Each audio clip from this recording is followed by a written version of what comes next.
excited to be here. I kind of want to tell you a little bit more of the, I don't want to say basics, because we don't really know anything about my syndrome. I was born with this very, very rare syndrome that only 2 other people in the world, including myself, that we know of, have.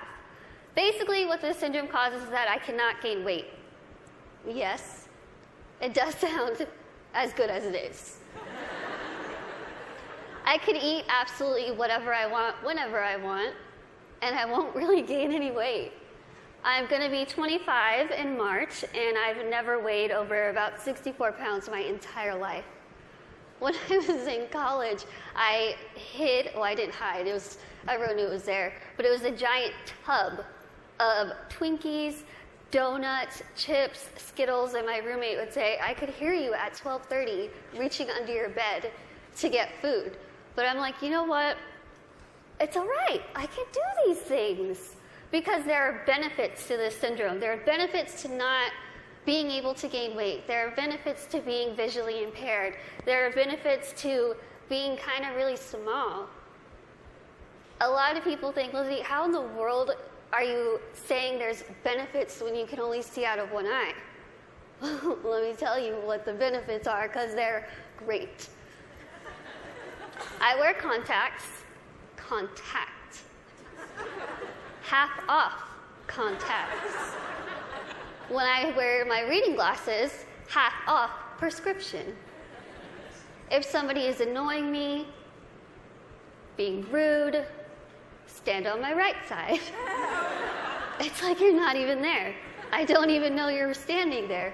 Right now, if I stand like this, I have no clue that there's this whole side of the room. Also, being small, I am very willing to volunteer myself to go to Weight Watchers, go to some gym and say, hi, I'm Lizzie. I will be your poster child. Put my face on whatever you need and I will say, hi, I use this program. Look how well it worked.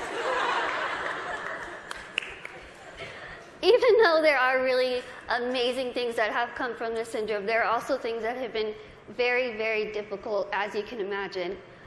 Growing up, I was raised 150% normally. When I was my parents' first child, and when I was born, the doctors told my mom, your daughter has no amniotic fluid around her at all. So when I was born, it was a miracle that I came out screaming.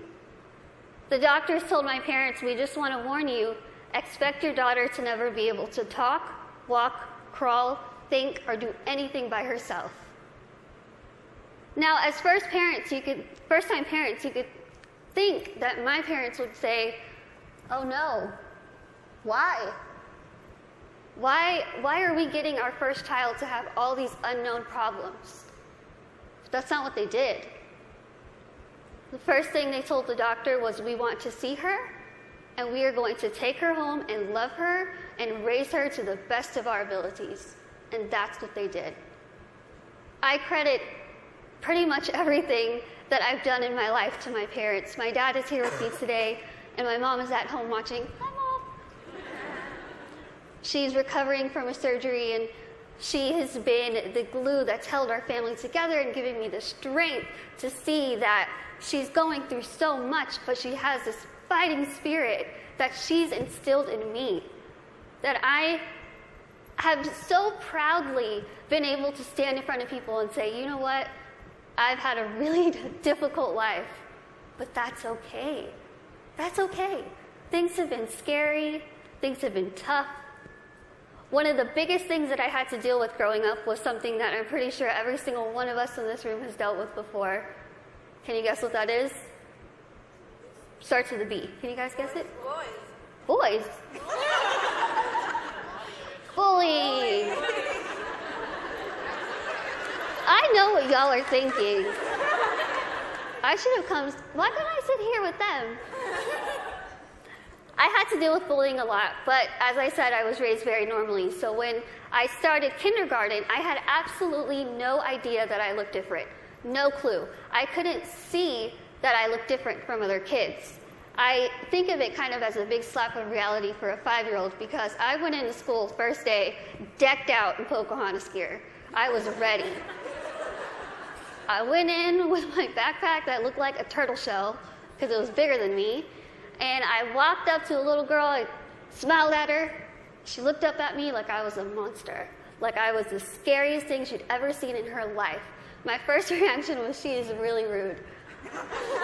I am a fun kid and she's the one missing out, so I'll just go over here and play with blocks or boys. I thought the day was going to get better, and unfortunately it didn't. The day kind of got worse and worse, and a lot of people just wanted to have absolutely nothing to do with me, and I couldn't understand why. Why? What did I do? I didn't do anything to them. In my mind, I was still a really cool kid. So I had to go home and ask my parents, what's wrong with me? What did I do? Why don't they like me? And they sat me down and they said, Lizzie, the only thing that's different about you is that you're smaller than the other kids.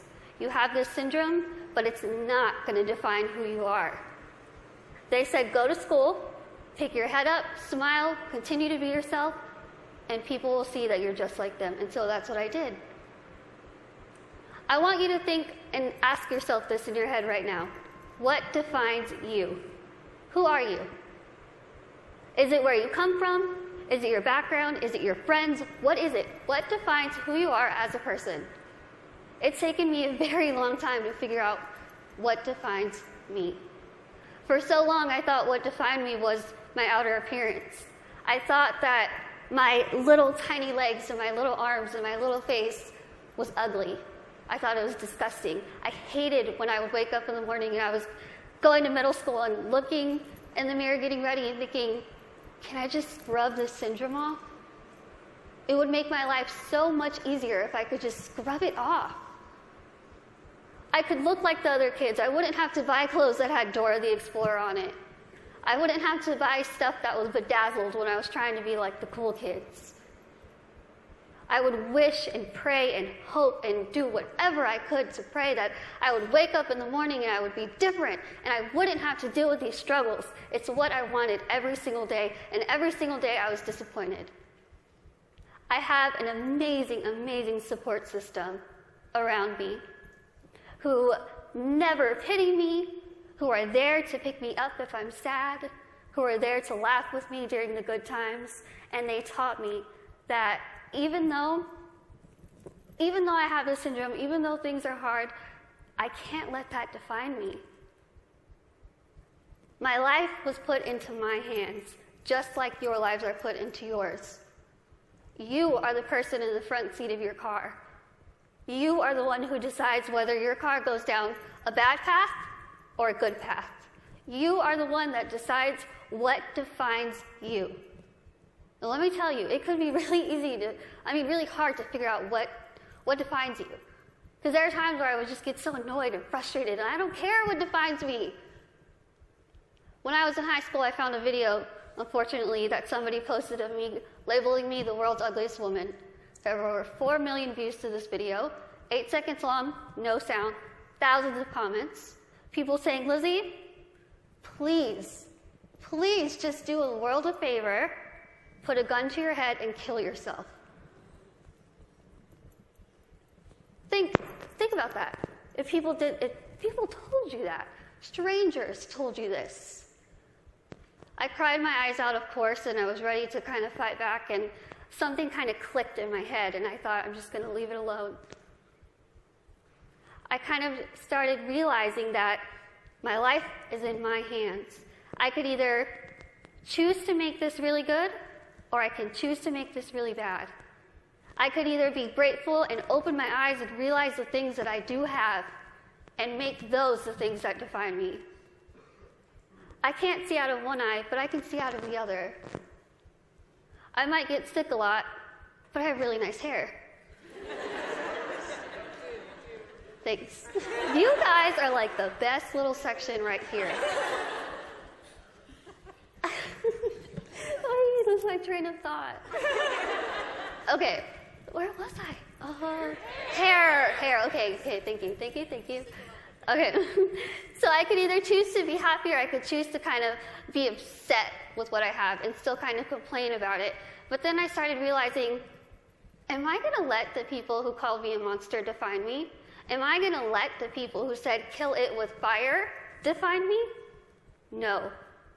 I'm going to let my goals and my success and my accomplishments be the things that define me, not my outer appearance, not the fact that I'm visually impaired, not the fact that I have this syndrome that nobody knows what it is. So I told myself I'm going to work my butt off and do whatever I could to make myself better, because in my mind, the best way that I could get back at all those people who made fun of me, who teased me, who called me ugly, who called me a monster, was to make myself better and to show them, you know what? Tell me those negative things, I'm going to turn them around, and I'm going to use them as a ladder to climb up to my goals. That's what I did. I told myself I wanted to be a motivational speaker, I want to write a book, graduate college, have my own family, my own career. 8 years later, I'm standing in front of you, still doing motivational speaking. First thing, I accomplished it. I wanted to write a book. In a couple weeks, I will be submitting the manuscript for my 3rd book.